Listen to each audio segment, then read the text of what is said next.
Hi, thank you for joining.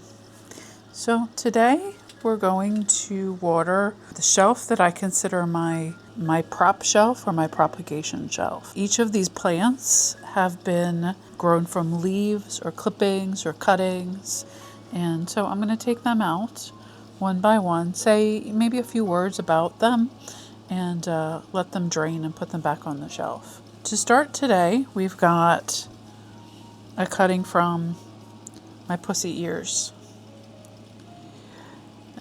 This is a plant that got root rot and had to be broken into some different pieces. And so this particular cutting, this particular shoot, is off in a pot by itself. And I think it's rooted. We'll kind of see how it does over time. The next plant is an aloe hybrid called Christmas Sleigh. When I put that in the pot, it had no roots. Pretty sure it's got roots now. I probably made a little bit of a mistake putting it in this pot. Yeah, it's got roots.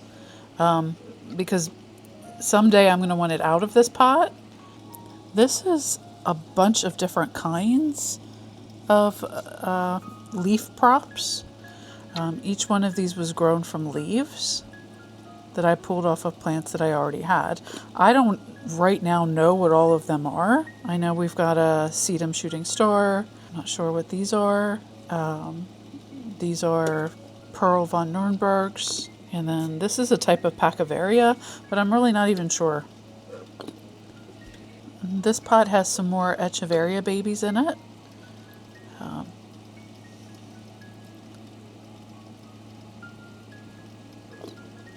This pot has Kalanchoe, mother of thousands in it, and then some of the broken off pieces from my Monticola. What will happen is these broken off heads will eventually grow into new plants. This one looks like it may already have roots and is doing well. This one looks a little desiccated. They usually do root, but it's possible that they won't. Plants are a game, and sometimes you win and sometimes you lose. This looks like it's got Sedivaria lilac mist, and then possibly some Paraguayan reals. Very pretty. These were once leaves as well, and this is taking a very long time to grow. They're all small and cute and compact. This is one of my broken off pieces of one of my Monticolas. See how nice and thick that is? And the top of one of my string of buttons. It's very small, and I've had it a while, but it has grown over time from a very flat button to like a few buttons and new leaves on the top. So I'm really happy with its progress. And what you'll notice is I have an ornament in the pot as well. It's a glass pebble. It just gives it some interest. It doesn't really do anything for it. My next pot is another pot of Echeverias, mostly the Pearl von Nürnbergs, and then possibly some little ghosties. My next pot has more fallen off heads from my Monticola, already rooting, already looking very cute, and some possibly little ghosties, and maybe a Vera Higgins.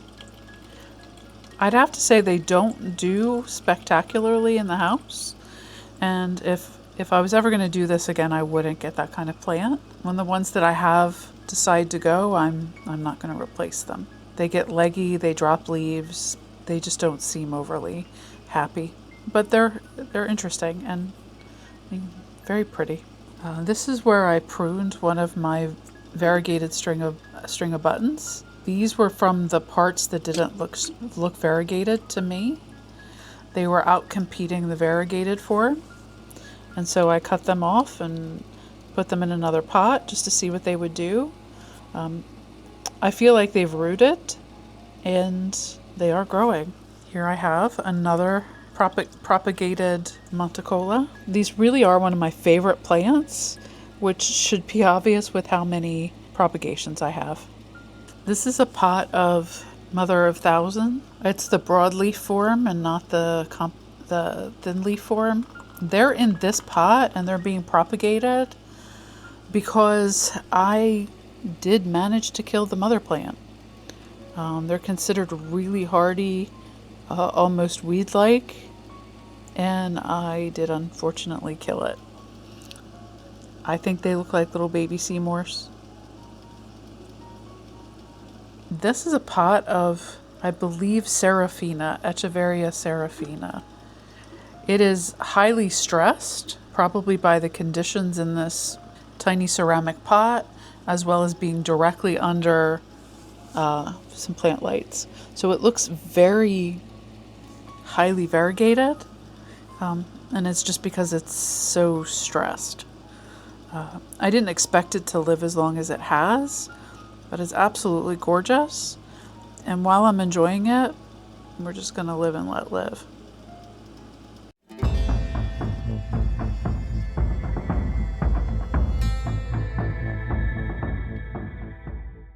This is a cut-off piece of a Echeveria harmsii. My variety is called Ruby Slippers. The mother plant is still alive, but I cut off a piece and propagated it to see if I could get it to survive as well. This right now is one of my most interesting plants. It was a piece of a California sunset that looked like it had meant to bloom, and it never bloomed. I got tired of it hanging out, and so I cut it off. I propagated it, and then it bloomed like it was supposed to. I don't know if it's going to do anything beyond that.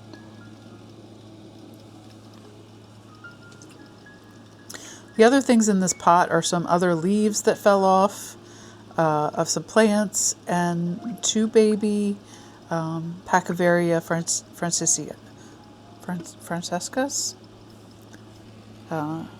The mother plant died of rot that got into the stem and then into the leaves, and I just couldn't save it, like no matter how far up I cut it. But I've got these two babies and I've got another set of babies. They are adorable. It's one of my favorite plants in form and color. So cute. This is a mixed pot of just about anything you can imagine. There's a columnella in here. There's a string of pearls in here. There's some other things that fell off, and I just felt like they needed to be propagated, so I did that.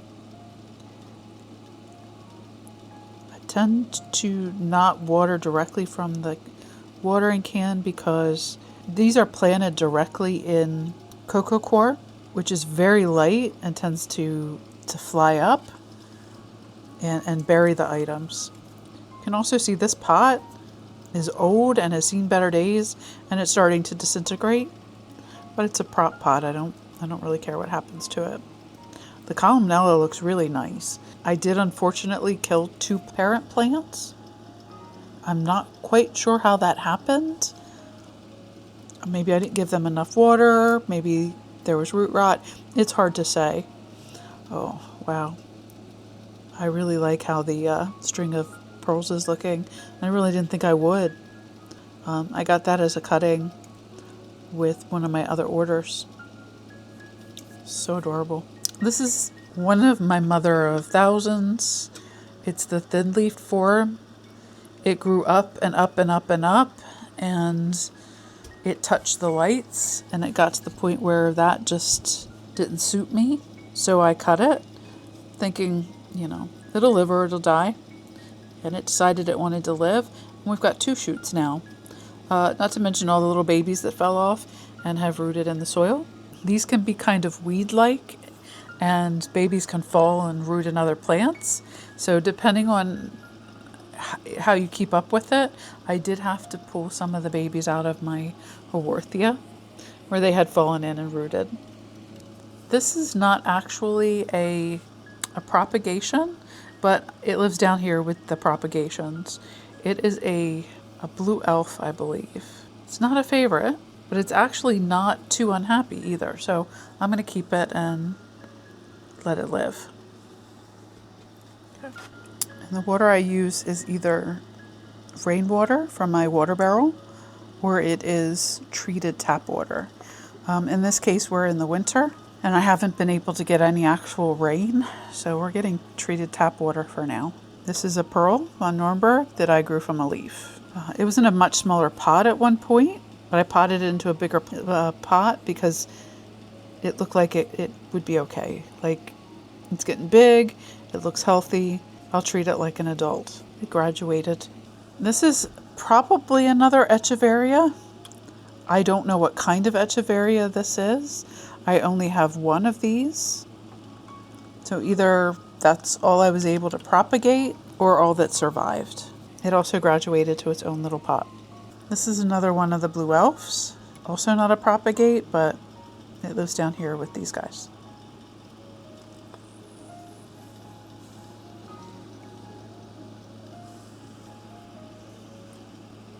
I'm not certain what this is either. It is a type of echeveria. I think it was the leaf prop of one of my originals that I no longer have, which is why I don't know what it's called. This is a springtime. I do believe these are these are cuttings, and they look a little thirsty. So either I didn't give them enough water over time, or their roots are not healthy and pulling up water. So this could end up being a failure, but I felt like it was worth a try.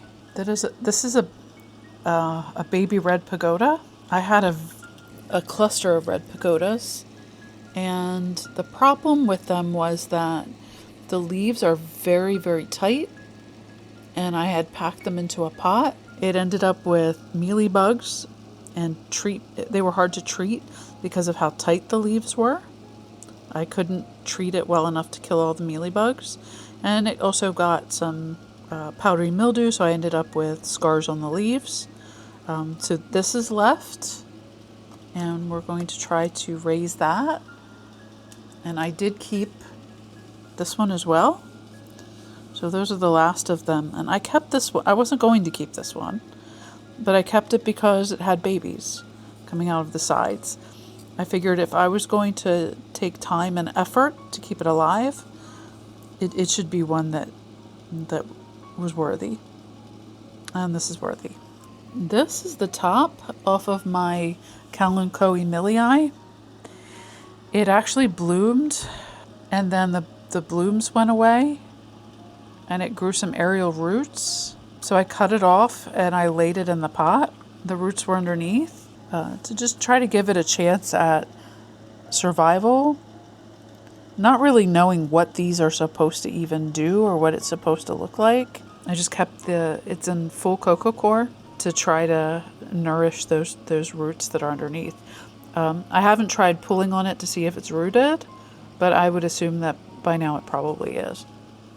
This is I think it's one of the conjuncta, and then a baby gasteria. I don't know what the gasteria was off of, but I'm pretty sure that when I put it in this pot, it was single, and now it's got a little baby right next to it. So it doesn't look like it's a happy camper. It kind of looks a little upset. It's sun-stressed and all of that, but it's growing, so I'm not too unhappy. The other thing you have to contend with is cat hair. I've got cat hair on absolutely everything. This is a Sedum Adolphi Firestorm. This was grown from leaves as well. I'm not certain why I didn't put it in a bigger pot, but it seems to be doing pretty well. So sometimes you just got to make a decision to leave it alone and not repot it if it's not necessary. This is another pot of pussy ears from the plant that I lost. They seem to be doing well, and I do believe they're rooted. But I also find that this type of plant seems to have really shallow roots. So you have to be careful with not like yanking on them and stuff like that, because they'll come right out of the pot. This is a really sad looking little, probably nodulosa. It was a leaf prop that I actually found. And when I was buying some other plants, I kind of tucked it in with the other plants so that I could try to grow it. I've had a mother plant of this before that just did not do well. Actually, I think I've had 3 of them, and I just can't grow them. So I thought that, this might be a chance for me to see if it's even possible. Oh, that's a beautiful pot. These are all leaf-grown seraphinas, and I put them all in a pot together. One of the things you'll see is that they definitely show signs of light stress or sun stress. This one on the outside has gotten less light, and these others were more towards the center. So you see more green in the leaves, whereas these others are very, very pale. Since this plant is so cute, but I just didn't expect it to survive, I decided to give these a chance, and I put them all in there together so that they could, be with their sisters. Okay, well, this is a plant, a pot of probably ghosties and something else. Maybe a palmary. This is a pot, I think, more ghosties. You can see in the pot, as I water it, all the leaves that fall off. It's one of the things that I dislike about this plant so much is it leaf absorbs, and then you're left with these few little rosettes on top of stems. Not very attractive. Maybe in different conditions they would look a little bit better. And this is a Kalanchoe snow panda. I had it in a pot with my bigger snow panda, and it was hanging off the side, and it had little roots on it, and I thought, why not pull it out and see if I can grow it on its own? It might like it a little bit better. It'll get, more individualized attention, more individualized water and everything. And then I'm going to water one more plant. I'm going to water another one of these blue pearl. I think at one time all of my blue pearl were in one pot, and they were split off into different pots. They also grow similar to ghosties in the fact that they keep shedding their bottom leaves and growing from the center. They are doing well. I mean, after a while, their conformation is not really pretty, but the rosette itself is such a nice color with blushes of pink and blue and farina. That's all I had for today. I want to thank you all for joining. Have a good rest of your day.